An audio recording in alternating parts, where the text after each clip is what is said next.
your storm station forecast with Chief Meteorologist Josh Eaches. Welcome back. Temperature in the capital city at 89 degrees, just off the day's high in the lower 90s. A lot of sunshine to soak in still on this Thursday evening, and not feeling too bad out there with a dew point temperature of 60 degrees. As we talk about often, when this number's below 70 here in Louisiana and the central Gulf Coast, that's a noticeable break in the summer steam for us. So the first stretch of it always feels extra pleasant. Gonna creep that number back up into the weekend. Temperature map at this hour showing that we have a lot of 80s around Louisiana, Mississippi, even neighboring Texas. Go from 88 degrees in Lake Charles and Houston to 89, the warm spot on the board here in our capital city, tied with Mobile, to the cool spot in Jackson. It's 83 degrees there. Visible satellite picture essentially emptied off. Not much to show here. In pretty good shape across our state, and skies will stay clear tonight as we back it down to 65 degrees for a third consecutive night. Tomorrow, 91 degrees.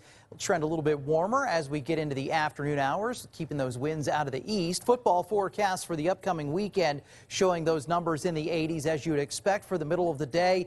Saturday, a stray shower or storm in the area, most likely hugging the coast. Shouldn't drift much farther north than about I-12. So kicking off to 87 degrees and partly sunny skies and mainly clear into the 8 o'clock hour, just set to leave the 80s into the 70s. Now, Southern going to be heading up to hot Arlington, Texas, 4 o'clock kickoff against Texas Southern, and a 91-degree temperature on that one. We'll go to our futurecast model and send that clock forward as we get into tomorrow afternoon. You can see with a light easterly wind starting, we do get a little bit of shower activity developing, but it's going to be hard for it to drift farther inland, hitting kind of a drier air mass. The same will be true as we move into Saturday.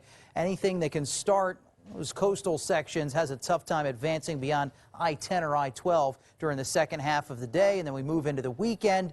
And by Sunday, we're going to start looking into the upper levels of the atmosphere for a big driver of warm temperatures next week. A ridge of high pressure is going to expand, broaden over the lower Midwest and even our region. This results in sinking air, which warms temperatures up, cancels out showers and thunderstorms. And you'll notice this northeasterly flow around that ridge of high pressure as that continues through the week. Should keep a lot of dry air in the atmosphere overall, so we not only stay rain-free, but maybe cloud-free many days next week. Is going to result in those temperatures, though, jumping about 5 degrees above average, showing 92 on Monday. Tuesday, Wednesday, and Thursday, 93 degrees. We're not quite going back to our July and August levels of humidity. You can tell that with low temperatures near 70 degrees, but we'll be more around than what we've been experiencing over the last couple of days. Let's update the tropics now. One system we're watching out there is Tropical Storm Fiona, currently packing 60-mile-per-hour winds on a motion to the west at 14 miles per hour. Not good shape. The center of circulation